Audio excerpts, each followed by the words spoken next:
अस्सलाम वालेकुम। कैसे आप सब लोग? उम्मीद करती हूँ आप लोग ठीक होंगे।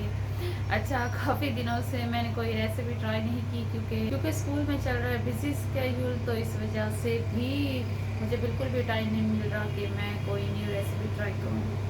लेकिन बार-बार जितनी भी वीडियोज़ आती हैं तो आपसे रिक्वेस्ट है चैनल को सब्सक्राइब कर दिया करें, लाइक किया करें और शेयर किया करें और कमेंट बॉक्स में मुझे ज़रूर फीडबैक दिया करें।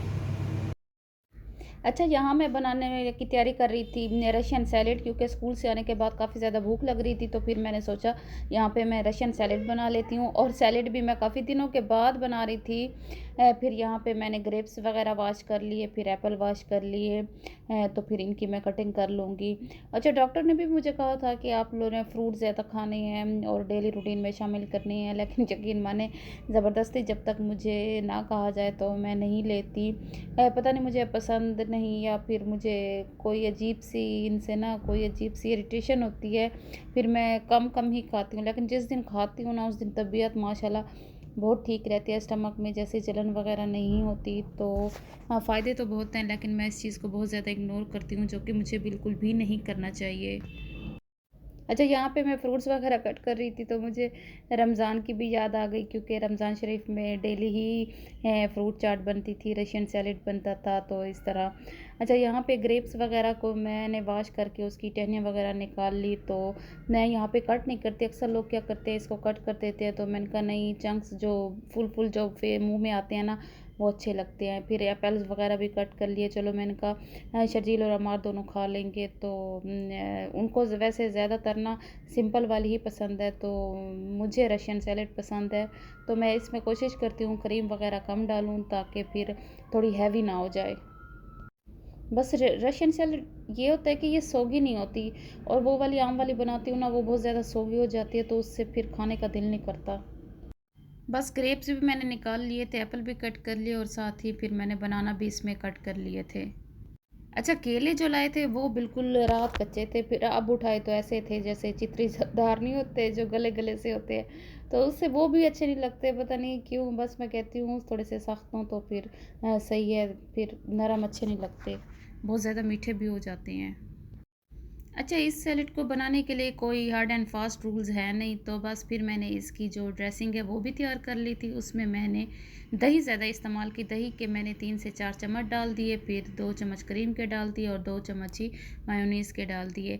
अच्छा, मैंने चाट में ही आधा चम्मच सिर्फ चीनी का डाला था, और 1 पिंच ही मैंने ब्लैक पेपर डाल दी थी। अब बस इसको मिक्स करूँगी और मज़े की रशियन सैलेड बन के तैयार है। अच्छा, 2 दिन के बाद वीडियो डालूँ ना, फिर मुझे अजीब-सा लगता है कि मेरा चैनल बिल्कुल डेड हो जाता है। ये बिल्कुल स्कूल से आने के बाद की वीडियो थी, फिर मैंने जल्दी से ये सैलेड बना ली, उसके बाद फिर क्योंकि मुझे बाज़ार के भी काम थे, फिर मैंने बाज़ार भी जाना था। अच्छा, जिनका चैनल होगा ना उनको ज़्यादा पता होगा कि जिनका चैनल ग्रो भी ना कर रहा हो और मोनेटाइज़ भी ना हो और व्यूज़ भी इतने ज़्यादा ना आते हों, तो फिर उसका क्या क्राइटेरिया है कि अगर हम 2 दिन वीडियो ना डालें तो फिर हमारा चैनल काफ़ी ज़्यादा पीछे चला जाता है, डेड होना शुरू हो जाता है, और व्यूज़ तो वैसे ही आजकल कम आ रहे हैं। तो इस वजह से मैं कोशिश तो करती हूँ कि 1 दिन छोड़ के वीडियो लाज़मी डालूँ। फिर यहाँ पे मैं आ गई थी बाज़ार शाम का टाइम था, और 1-2 काम थे जो नेसेसरी थे, क्योंकि आगे की वीडियोस के लिए भी मुझे 1-2 चीज़ें लेनी थी, तो मैंने कहा आज तो मैंने बाज़ार लाज़मी जाना है। और यही हमारे डीजी खान का मेन बाज़ार है, सदर बाज़ार जिसे हम कहते हैं। दिन में तो काफ़ी ज़्यादा रश होता है, शाम में इतना रश नहीं होता। तो फिर काम भी ईज़िली हो जाता है, क्योंकि आजकल गर्मी है तो काफ़ी ज़्यादा मुश्किल होता है घर से बाहर निकलना, और इस चीज़ का माइंड भी बनाना कि हमने घर से बाहर निकलना है और काम के लिए जाना है, लेकिन जो काम है उसे तो करना ही होता है। अच्छा, किचन के अलावा भी मैंने लेना था एक बॉडी स्प्रे। तो मेरी ना फ्रेंड्स और टीचर्स ने मुझे बताया था, हमारे ही शहर में हमारे घर के करीब इत्र की शॉप है, तो वहाँ से परचेज़ कर लो। तो फिर मैं यहाँ पे आ गई, और इतनी ज़्यादा फ्रेगरेंस थी यहाँ पे, इतनी ज़्यादा खुशबू थी और इतनी ज़्यादा वैरायटी थी, मुझे समझ नहीं आ रहा था कि मैं कौन सी लूँ कौन सी ना लूँ, क्योंकि आप लोगों को भी पता होगा कि इस तरह की शॉप्स में जाए ना तो फिर 1 2 या फिर 3-4 परफ्यूम की फ्रेगरेंस लेने के बाद तो फिर हमें फिर आगे की जो फ्रेगरेंस है वो समझ ही नहीं आ रही होती। हमें समझ ऐसे लगता है कि सारी फ्रेगरेंस ही एक जैसी है। तो मेरे साथ भी बिल्कुल ऐसा ही हुआ, ऐसा लग रहा था कि सारी एक जैसी हैं। उसने मुझे काफ़ी ज़्यादा वैरायटी दिखाई। आप लोग बॉटल्स पे नाम भी देख रहे होंगे, इनके बॉटल्स के ऊपर नाम लिखे हुए थे। तो वो मुझे दिखाया जा रहा था। मैंने कहा मुझे तो सारे सेम ही लग रहे हैं, कोई डिफरेंट यूनिक चीज़ नहीं लग रही। लेकिन बाद में जो फिर मैंने जो पसंद की थी वो काफ़ी ज़्यादा अच्छी फ्रेगरेंस थी और मुझे बहुत ज़्यादा पसंद आई। फ़िलहाल तो मैंने कहा ले लेती हूँ, अगर ये लॉन्ग लास्टिंग होगी तो फिर मैं दूसरी परचेज़ कर लूँगी। अच्छा, शॉपकीपर ने भी यही बताई है, हमारे बाहर से आते हैं इतर, तो आप ले लें, ये तसल्ली बख्श हैं। तो फिर मैंने 2 बनवा लिए थे, क्योंकि बनवाने के लिए भी इनके पास जो छोटी बोटल्स थी ना वो थी और उनकी प्राइजेज़ डिफरेंट थी। तो फिर मैंने 2 बोटल्स बनवाई थी, एक मेल के लिए, एक फ़ीमेल, एक बच्चों के लिए, और फिर एक मैंने अपने लिए बनवाई थी।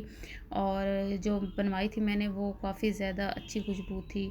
अच्छा, ये वाली जो इंटरनेट में ये वाली पता नहीं क्या नाम है इसका, ये वाली जो है ना, ये मैंने दुबई से भी मंगवाई थी। इसकी फ्रेगरेंस अच्छी थी, तो और यकीन माने यहाँ भी मुझे इत्र में भी इसकी खुशबू काफ़ी ज़्यादा अच्छी लग रही थी। यहाँ मुझे बोटल्स के प्राइस बता रहा था, तो 170 से लेकर 2000 3000 तक की इसी तरह की बोटल्स ये फिल करके दे रहे थे। ये वर्साची पिंक, इंटरनल लव, मुझे लग रहा था ये सारे ब्रांड्स के ही परफ्यूम्स के नेम है जो इतर के नाम पे रखे हुए हैं। ये इंटरनल लव, ये हमने परफ्यूम भी लिया था दुबई से, तो ये उसी के नाम से थी और खुशबू भी इसी की अच्छी थी। अच्छा, यहाँ पे आपको शॉप में भी नज़र आ रही होंगी, ये जो सारी शेल्व्स में रखी थी ना, ये सारी इतर ही थी।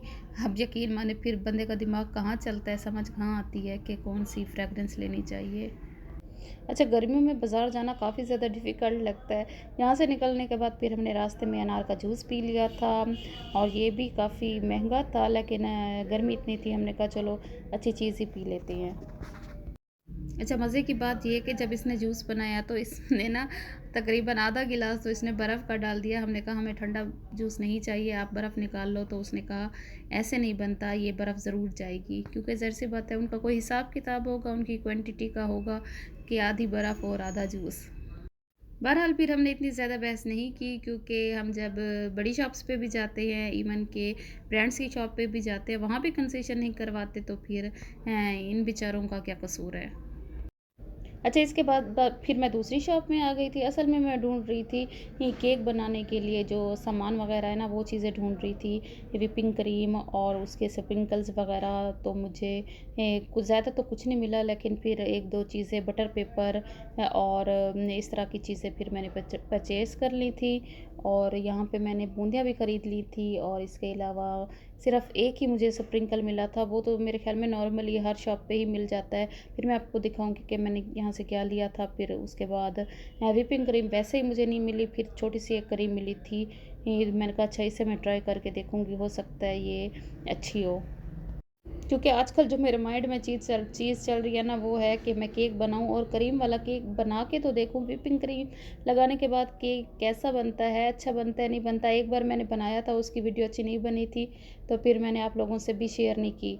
फिर मैंने उसे स्किप कर दिया। मैंने कहा नहीं, इस तरह की वीडियो शेयर नहीं करनी चाहिए, क्योंकि वो मेरी क्रीम बिल्कुल भी फ्लफ़ी नहीं बनी थी, उसे मैंने काफ़ी ज़्यादा बीट किया था। तो फिर मुझे यहाँ से पता चला इस शॉप से मिलती हैं चीज़ें, तो मैंने कहा चलो यहाँ से ट्राई करती हूँ। तो यहाँ से भी मुझे नहीं मिली, तो फिर देखते हैं फिर नेक्स्ट क्या प्लान करती हूँ, कहाँ जाती हूँ, कहाँ से परचेज़ करती हूँ। और इस तरह की कोई वीडियो बनानी हो तो यकीन माने इसी तरह ही बाज़ार में फिरना पड़ता है, मार्केट फिरना पड़ता है, एक एक चीज़ पूरी करनी पड़ती है, उसके बाद फिर जाके वो रेसिपी तैयार होती है। तो इस वजह से हम आप लोगों से बार बार यही कहते हैं, चैनल को सब्सक्राइब कर दिया करें, लाइक किया करें, कमेंट भी किया करें, क्योंकि आप लोग तो सिर्फ देख रहे होते हैं, लेकिन हमारी पीछे मेहनत होती है, एफ़र्ट होती है, क्योंकि हर चीज़ तो घर में नहीं होती, कभी कभी हमें परचेज़ भी करनी पड़ती है अपनी वीडियो चलाने के लिए। अच्छा, यहाँ फिर घर आने के बाद फिर मैंने कीमा वगैरह बना लिया था। इसकी वीडियो बिल्कुल भी मैंने शूट नहीं की, क्योंकि हिम्मत नहीं थी, तो फिर मैंने कहा चलो एक क्लिप ही बना लेती हूँ। बस इसकी वीडियो शूट नहीं की, फिर जब मैं प्लेट में सर्व करने लगी तो मैंने कहा आप लोगों को मैं इसकी प्लेट ज़रूर बना के दिखाऊँगी। तो फिर इसकी रेसिपी इंशाल्लाह नेक्स्ट टाइम मैं आप लोगों से इसकी ट्राई करूँगी, क्योंकि इसमें कीमा वगैरह नहीं डाला, खड़े गरम मसाला वाला मैंने डाला बनाया था। तो आप लोगों को ये वीडियो अच्छी लगे तो लाइक कर दिया करें, और अभी तक सब्सक्राइब नहीं किया तो सब्सक्राइब करके जाया करें, और अपना बहुत सारा ख्याल रखा करें, और मुझे दुआ में याद रखा करें। और आपके इसी प्यार और प्यार की वजह से ही हमें मोटिवेशन मिलती है। और अपने भी घर वालों का बहुत सारा ख्याल रखें। अल्लाह हाफिज़।